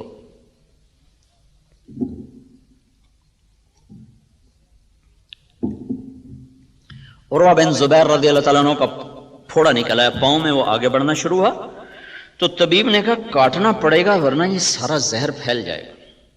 تو کہنے کہ کاٹ دو. ان کا پھر آپ کوئی نشہ پی لیں تاکہ کاٹ دیں. تو انہوں نے فرمایا ایمان اور نشہ ایک پیٹ میں کبھی جمع نہیں ہو سکتا. جس پیٹ میں نشہ جاتا ہے اس سے ایمان نکل جاتا ہے. میں نماز شروع کرتا ہوں تم کاٹ لینا. تو ایسے بیٹھ کر انہوں نے پاؤں یوں کر کے پھیلا دی اور نماز کی نیت باندھ کے بیٹھ گئے. تو اس زمانے میں وہ تیز دھار آلے سے کاٹتے تھے، پھر اس پر گرم تیل پھینکتے تھے تاکہ سارے اوپر والے زخم جل جائیں اور خون بہنا بند ہو جائے. تو اتنے دو تکلیف دہ عمل، پہلے کاٹا گیا، پھر تیل ڈالا گیا، پھر پٹی. اس سب کے دوران ان کے جسم میں جنبش بھی نہیں ہوئی. سلام پھیرنے کے بعد فرمانے لگے مجھے کچھ پتہ نہیں چلا تم نے کب کاٹا اور کیسے کاٹا. پھر اپنے پاؤں کو دیکھ کر فرمایا اے اللہ تو گواہ رہنا میرا یہ پاؤں کبھی بھی تیری نافرمانی میں نہیں اٹھا. یہ وہ نمازی ہے جس کی نماز پر اللہ تعالیٰ کے وعدے ہیں. نماز پڑھو گے یہ ہو جائے گا، نماز پڑھو گے دروازے کھل جائیں گے، نماز پڑھو گے جنت مزین ہو جائے گی، نماز پڑھو گے فتوحات کے در کھلیں گے، نماز پڑھو گے رزق کھلے گا، نماز پڑھو گے برائی سے نکلو گے، نماز پڑھو گے اللہ کی غیبی تائید تمہیں شامل ہو جائے گی، نماز پڑھو گے ناممکنات تمہارے لیے ممکن ہو جائیں گی. یہ وہ مقام ہے جہاں پر آ کر اللہ تعالیٰ کا غیبی نظام حق میں ہو جاتا.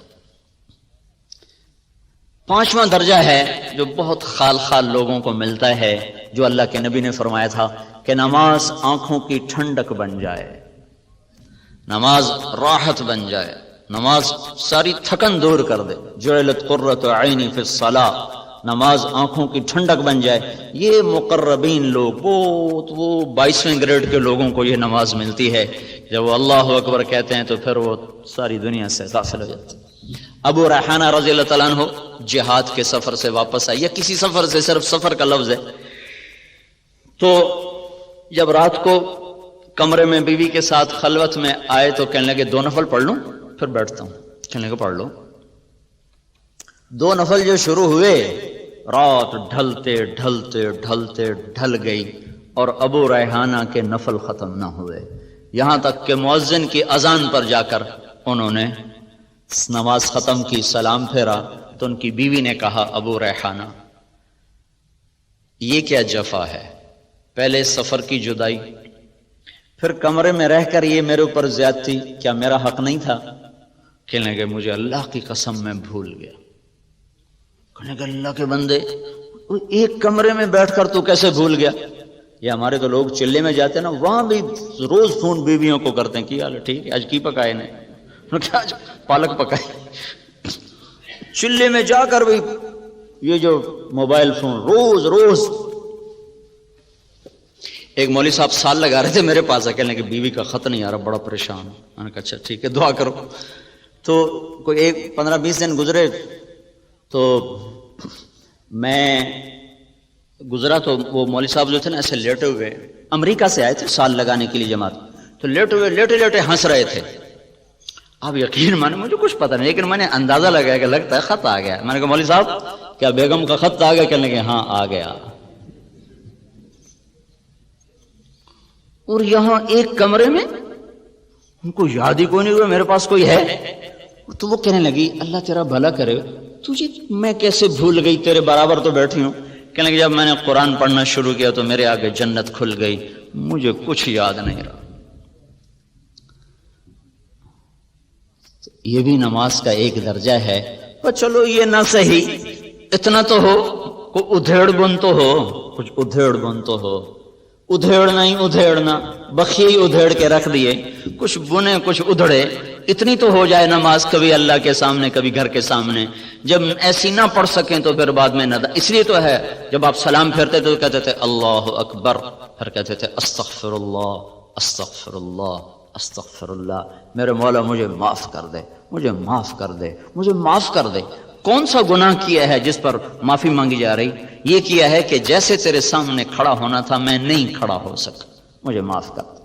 جیسے تیرے سامنے سجدوں کی ضرورت تھی میں ویسے سجدے نہیں کر سکا، یا اللہ تو مجھے معاف کر دے.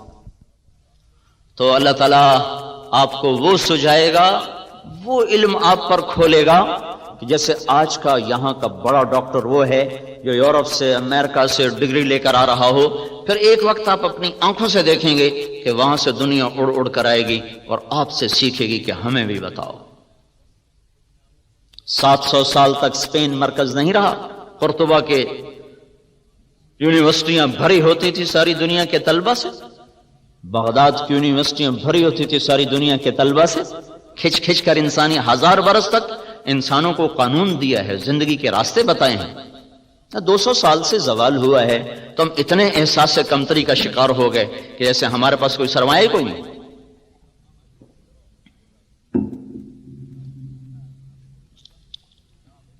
تو میرے بھائیوں، ان جو میں نے 15 باتیں اللہ کے محبوب کی بتائیں، جب یہ باتیں امت میں آ جائیں تو ان پر مخلصین بھی ہوں، موحدین بھی ہوں، مصدقین بھی ہوں، جان کھپانے والے بھی ہوں، جب تک معاشرے کا رخ اللہ کی طرف نہیں پھرتا تو یہ ساری محنتیں ان کو اجر ملے گا. معاشرے کا رخ خیر کی طرف پھرے بغیر اللہ کا غیبی نظام ہمارے حق میں نہیں ہو سکتا. تو 95% معاشرہ تو باغی ہے. تو ایسے معاشرے کو جیسے کھرے بیج کی تلاش ضروری ہے، کھرے انسان بنانے بھی ضروری ہیں. صرف بیج بنانے سے کام نہیں بنے گا، اس کے ساتھ ساتھ انسانوں کو بنانا بھی ضروری ہے. تبلیغ میں یہ ایک تصور دیا جا رہا ہے انقلاب کا کہ اللہ تعالیٰ نے دین کو، کلمے کو ہمیشہ جو قرآن میں تشبیہ دی ہے نا، وہ دی ہے کبھی درخت کے ساتھ کبھی باغ کے ساتھ. مثل کلمۃ طیبۃ کشجرۃ طیبہ اصلها ثابت وفرعها فی السماء کزرع اخرج شطأه فآزره فاستغلظ فاستوى على سوقه. کھیتی سے تشبیہ دی ہے، درخت سے تشبیہ دی ہے. اسلامی انقلاب کوئی ایسا نسخہ نہیں ہے کہ میرے ہاتھ میں طاقت آئے اور میں سب لوگوں کو سیدھا کر دوں. ایسا کوئی نسخہ اسلام میں کوئی نہیں ہے.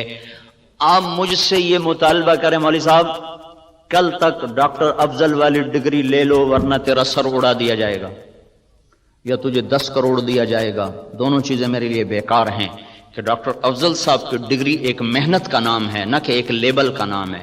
اس پر ان کی پچھلے 30 برس کی محنت ہے، تب جا کر وہ ایک سطح پر پہنچے ہیں. مجھ سے آپ کیسے کہہ سکتے ہیں کہ میں 30 برس کو ایک دن میں طے کر لوں؟ نہیں ہو سکتا. جتنا یہ ناممکن ہے اتنا ہی یہ ناممکن ہے کہ فیصلہ آباد کے اس معاشرے کو کہا جائے کہ تم سارے متقی بن جاؤ ورنہ تمہیں سولیوں پہ لٹکا دیں گے، یا تم سب کے لیے سونے چاندی کے گھر بنا دیں گے. ان کو سونے کے گھر بنا کے دیں، یہ پھر بھی تقوی پہ نہیں آ سکتے. اور ان کو آپ سولیوں پہ لٹکا دیں، یہ پھر بھی تقوی پہ نہیں آ سکتے. کہ تقوی کسی لیبل کا نام نہیں ہے، تقوی ایک صفت ہے جو محنت کرتے کرتے بسیار سفر باید تا پختہ شود خامے، ایک لمبے سفر کے بعد یہ چیز حاصل ہوتی ہے. تو جیسے ایک بیج کو بنانے میں کتنے سال لگتے ہیں، پھر اس کو زمین میں بونے میں، پھر اس کو درخت بننے میں، پھر اس کو پھل دینے میں ایک تدریج ہے. انسانوں کو انسان بنانا ایک تدریجی نظام ہے. یہ طاقت کا نظام نہیں، ٹھیک ہو جاؤ سارے، نہیں ہو سکتا. بچہ پیدا ہوتے ہی لوگ رشتہ نہیں تلاش کرتے، بچہ پیدا ہوتے ہی لوگ دودھ تلاش کرتے. کوئی دیوانہ ایسا نظر نہیں آئے گا جو بچے کی پیدائش کے ساتھ ہی رشتہ ڈھونڈنا شروع کر دے. 20 برس بعد کی بات کو آج کو نہیں ڈھونڈتا. ان پڑھ سے ان پڑھ بھی کہتا دودھ لے آؤ، کسی پرسوں دودھ لے آؤ. تدریج چلتے چلتے چلتے ایک وقت آئے گا جب یہ خود ہی شادی کے قابل ہو جائے گا. بیج بوتے ہی اگلے دن جا کے کوئی نہیں پھل دیکھتا. ہاں ہر کوئی انتظار کرتا ہے، اچھا جی 1 سال گزر گیا، 2 سال گزر گئے، 3 سال گزر گئے، اب انشاءاللہ اگلے سال پھل آ جائے گا جی، 3 سال کے بعد آپ پھل لیں گے جی۔ ہم نے باغ لگایا تھا کوئی 30-32 ایکڑ، تو ابھی چند پہلے کی بات ہے، میرا چھوٹا بھائی مالی سے پوچھ رہا تھا، انہوں نے کہا پھل کدا لینا ہے کہ جی حالی 2 سال دیر ہے، تو اس نے کوئی نہیں کہا یار اسی بڑی دیر نال لایا سانو ہنے پھل چاہیے۔ اچھا بھائی ٹھیک ہے، تدریج کائنات کا ایک ایسا محکم قانون ہے جس کو نہیں توڑا جا سکتا، لیکن دین کے معاملے میں ہم جذباتی ہو جاتے ہیں، اس میں کہا ابھی ہو جائے، ابھی ہتھیلی پہ سرسوں جما دے۔ راواں میرے گاؤں کے ساتھ ہی قصبہ ہے راواں، تو وہاں میں جماعت میں گیا تھا، تو ایک وہاں صاحب تھے، وہ بڑے جوش میں آ گئے، تم تبلیغ والے بالکل تمہارے اندر نہ کوئی ایمانی غیرت ہے، میرے ہاتھ میں طاقت دو، میں ایک دن میں سب کو سیدھا کر دوں، تمہارے پاس اتنے لوگ اکٹھے ہو گئے، تم سارے اسلام آباد کا رخ کر دو تو انقلاب آ جائے گا، تم کیا ایسے لوگ اکٹھے کرتے ہو چلے جاتے ہیں، میرے ہاتھ میں طاقت تو میں سب کو ایک دن میں سیدھا کر دوں۔ بیچ میں ایک آدمی بولا میاں صاحب تھوڑے پوتر نماز پڑھ دے رکھے ہو تو کوئی نہیں پڑھ دے کہ پہلے انہوں نے تو پڑھا لو، ڈنڈے سے تو اولاد نہیں مانتی۔ میں جب اسکول میں تھا سینٹر ماڈل 69 تک میں رہا، 64 سے 69 تک میٹرک وہیں سے کیا تھا، 6 سے 10، تو ہمارے ایک وارڈن آ گئے تھے ہاسٹل کے، طالب حسین مرحوم، بڑے نیک استاد تھے، لیکن اس وقت ہماری سوچ فاسد، تو ہمیں بالکل زہر لگتے تھے۔ انہوں نے نماز کو لازمی قرار دے دیا، حاضری ہوتی تھی مغرب کی نماز میں اور عشاء کی نماز، 2 نمازوں میں حاضری ہوتی تھی۔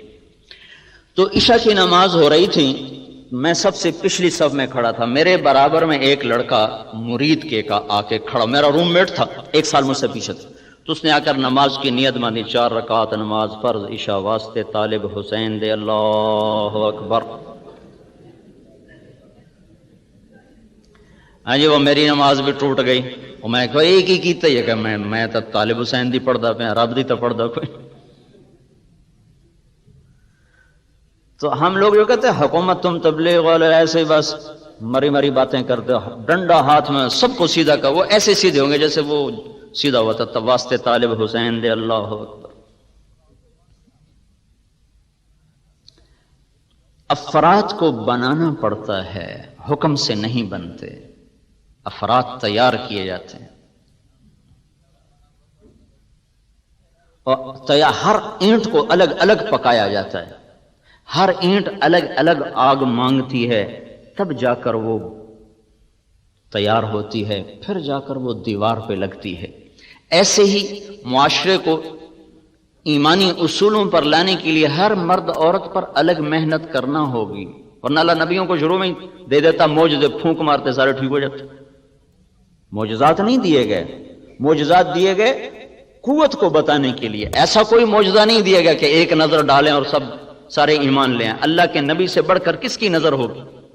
چونکہ ہمارے ہاں ایک تو جہالت ہے، اور جہالت کا علاج کوئی نہیں، سارے مرض کا علاج ہے، پر جہالت کا علاج کوئی نہیں۔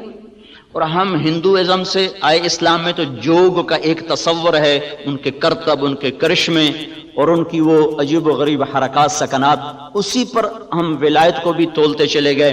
اور کچھ ہمارے ہاں چونکہ علم حدیث کا نہ کوئی پہچان ہے، نہ معرفت ہے، نہ قرآن سے مناسبت ہے، تو جس نے جو لکھ دیا وہی ڈائجسٹوں نے، کچے پکے رسالوں نے انسانی عقائد کو بہت زیادہ متاثر کیا۔ کجو تو ہکے نظر نال بیڑے پار ہو جاندے، ہکے نظر نال بندہ کنارے لگ جائے۔ میں کہ چلو ہکے نظر نال کوئی بی تو بنا دیو، ہکے نظر نال کوئی ڈاکٹر افضل تو بنا دیو، ہک نظر پائی تو ڈاکٹر شعیب بن گیا، چلو بھائی۔ ہیں کل کہیں کوئی دیکھا کہ ایک نظر سے ڈاکٹر شعیب جیسا محنتی آدمی اور محقق پیدا ہو جائے؟ یا آپ سارے ماشاءاللہ اپنے لائن کے ماہر لوگ بیٹھے ہوئے، آپ کی زندگیاں لگ گئیں، تب جا کے ایک دولت نصیب ہوئی۔ دین اس سے کھربوں گنا قیمتی دولت ہے، ایک نظر سے اللہ دے سکتا ہے کسی کو؟ اللہ کے محبوب سے بڑی نظر کس کی ہوگی؟ اللہ کے محبوب سے طاقتور تاثیر صحبت کس کی ہوگی؟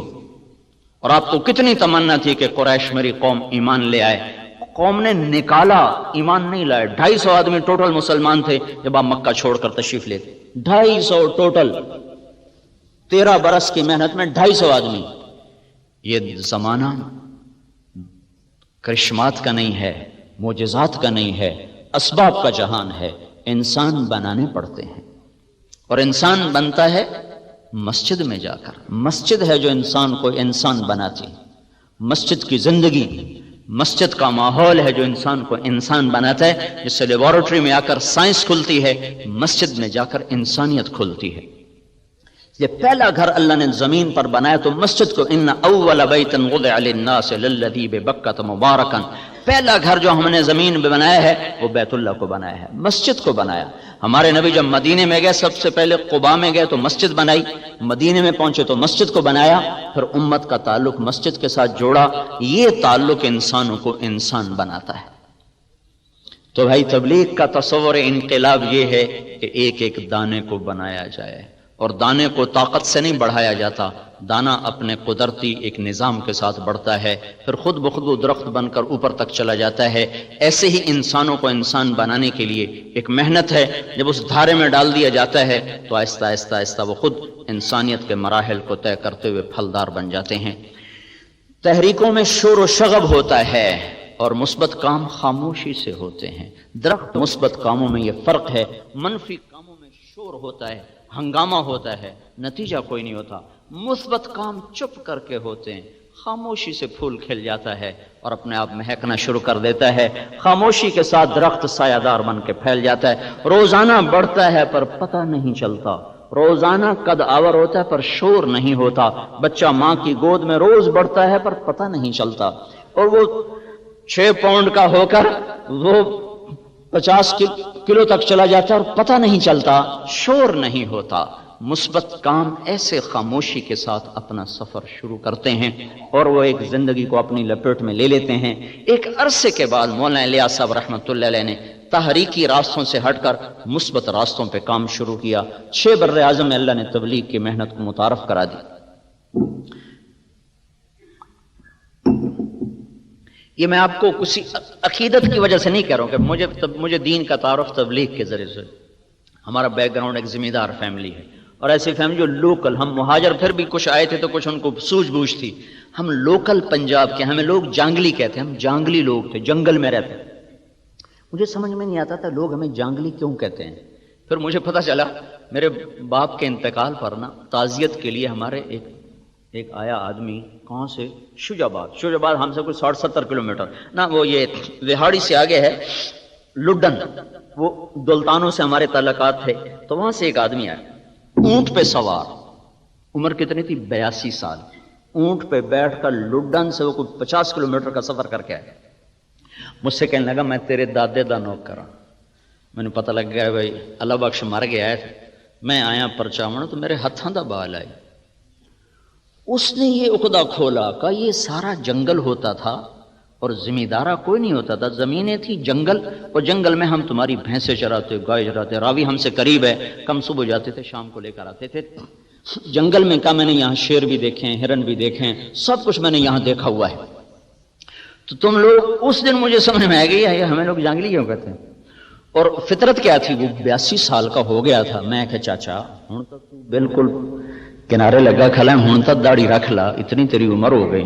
آکھنا کا پتر رکھ تو لواں، ساری زندگی چوریاں کیتیاں تے ہوں توبہ تو کر لئیے، پر کسی کسی لے ککڑ حالی بھی لکا لینا، تے مڑ میں داڑھی نال لپی گیا تو بڑا بھڑا کام۔ ایسے ہمارے نوکر ہوتے تھے کہ 82 سال کی عمر میں کہ ککڑ حالی میں لکا لینا، یہ ہاتھ چاہ جائے۔ تو ہمیں تو کوئی دینی بیک گراؤنڈ تھا نہیں۔ تبلیغ کی محنت کو اللہ نے ذریعہ بنایا اور ایک رخ ملا۔ تو اب یہ نہ سمجھے کہ میں اس عقیدت کی وجہ سے تبلیغ کی اہمیت کو بتا رہا ہوں۔ اللہ نے مجھے 6 بر اعظم کا سفر کرایا، اسی دعوت کی نسبت سے کرایا، اور پھر ہر گھاٹ کو دیکھا، چکھا، پیا بھی، اترا بھی۔ یہ تبلیغ ایک انوکھا ہی کام ہے جو اللہ نے امت کو دیا ہے۔ پچھلی صدیوں میں ایسا کام نہیں ہوا جس نے امت کے تمام طبقات کو ایسے لپیٹا ہے۔ جب 1996 میں ہم شوبز کے لوگوں میں داخل ہوئے، کرکٹ والوں میں داخل ہوئے، تو ایک اداکار مجھ سے کہنے لگا، توبہ کر کے کہنے لگا مول صاحب بس اب ہدایت آ جائے گی، اب دین پھیل جائے گا۔ میں نے کہا کوئی الہام ہوا؟ کہنے لگا نہیں، ہم لوگ ہیں برائی کے پروڈیوسر. جب ہم توبہ کر گئے اب سارے لوگ ہی توبہ کر جائیں گے. ہم سے برائی پھیلتی ہے کہ ہمیں اللہ کا ڈر پیدا ہو گیا ہے تب سارے لوگ توبہ کریں گے. تو اللہ تعالیٰ نے اس طرح اس کو چپکے سے پہلے دیمک کی طرح باطل کے اندر اس کو ایسا داخل کیا ہے کہ اندر سے ساری عمارت کھوکھلی کر کے رکھ دی. اگرچہ آج بھی شکل نافرمانی کی زیادہ ہے لیکن اللہ تعالیٰ نے حق کے گراف کو بڑھایا ہوا ہے. یوں جا رہا ہے، یوں جا رہا ہے، یوں جا رہا ہے. اور امت کے تمام طبقات کے اندر اللہ نے اس محنت کو داخل کیا. پرسوں کے اخبار میں نے یوسف کو دیکھا سجدہ کرتے ہوئے تو مجھے بڑی خوشی ہوئی کہ جب یہ 3 سال پہلے آیا تھا مسلمان ہوا تو اس نے مجھ سے کہا کہ میں یہ کراس بنانا میری مجبوری ہے، میں بھی اسلام ظاہر نہیں کر سکتا. تو یہ میں کرتا رہوں. جو میں نے کہا کرتے رہو، کوئی نہیں، اس کے کرنے سے کیا تم مکھی اڑانے کی نیت کر لو. مکھی اڑا رہے ہیں آپ تو کراس کی نیت ہی ختم ہو جائے گی. تو یہ وہ لوگ تھے جو ہمیں اپنے دروازے پہ نہیں کھڑا ہونے دیتے تھے. ایسا تکبر تھا. جب میں پہلی دفعہ سعید انور کے گھر گیا تو کوئی میرے خیال ہے 1.5-2 کروڑ تو صرف اس کے پورچ میں کھڑا ہوا تھا. ایسی عجیب و غریب قسم کی گاڑیاں. تو اتنی چھوٹی عمر میں اتنا رزق بھی مل جائے، عزت بھی مل جائے تو تکبر تو آپ ہی آ جاتا. ان لوگوں میں ایسے دین کا پہنچنا اور ان کا دین کی طرف آنا یہ ایک آسمانی نظام ہے. اس کے پیچھے کوئی انسانی طاقت کوئی نہیں ہے. یہ اللہ کا اپنا غیبی نظام ہے جس نے زیر و زبر کرنے کا ارادہ کر لیا ہے باطل قوتوں کو. تو اللہ کی سنت یہ ہے کہ آہستہ آہستہ لاتا ہے، آہستہ آہستہ بات کو اللہ تعالیٰ اوپر چڑھاتا ہے. تو تمام طبقات انسانیت میں اللہ نے اس محنت کو داخل کیا ہے. تو آپ بھائیوں کی خدمت میں گزارش ہے اپنے تحقیقاتی کاموں کے لیے وقت نکالو. جہاں اچھے بیج تیار کرنے ہیں وہاں اچھے انسان بھی تیار کرنے ہیں. یہ ادھورا کام ہو. ہم امت محمد صلی اللہ علیہ وسلم ہیں، ہماری ذمہ انسان بنانا بھی ہے، خود بھی انسان بننا ہے، اوروں کو بھی بنانا ہے، اور انسانیت کے لیے سہولت کی راہوں کو بھی ہموار کرنا ہے. اپنے شعبے کے ساتھ بھی انصاف اور انسانیت کی بھی خدمت کرنی ہے. ان کو بھی اللہ کے قریب کرنا ہے. وہ احسان عظیم ہے. دنیا میں تبلیغ سے بڑا ویلفیئر کا کام کوئی نہیں ہے جو دیکھنے میں کچھ بھی نہیں نظر آتا، لیکن یہ وہ ویلفیئر سوسائٹی ہے جو انسانوں کو جہنم سے ہٹا کر جنت کے راستے پر ڈال دیتی.